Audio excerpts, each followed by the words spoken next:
why would Chuck Schumer want to shut the government down and focus on people who are not American citizens and their health care, and issues that are going to evolve over the next weeks and months, that he wants to shut the government down today.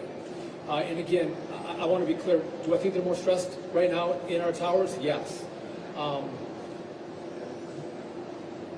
Is their airspace unsafe? No. Right? If we think there's issues in the airspace, we will shut it down.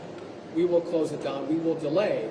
But again, it's creating a ripple effect for our controllers. Not only that, many of you know what essential air service is. So essential air service provides airline services to communities that normally would not get it. Right? So we give some subsidies to the federal government that in smaller communities to give them service from the airlines. That money runs out this Sunday.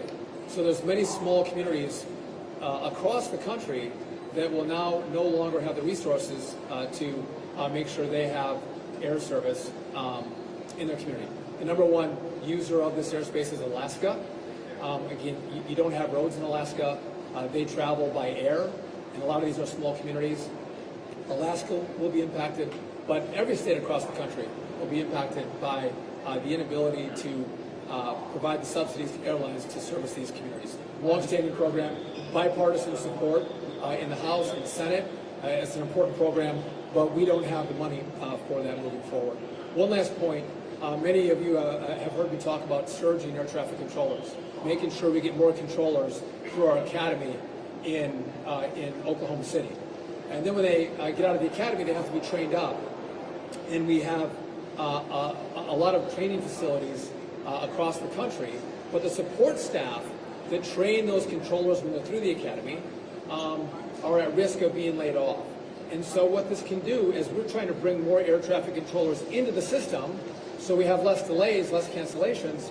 It's more challenging to get those students through the academy, but then also trained up in facilities like right here in Newark. So these can have longer lasting impacts at a time when we're trying to supercharge. This shutdown makes it more challenging for us to actually do our jobs.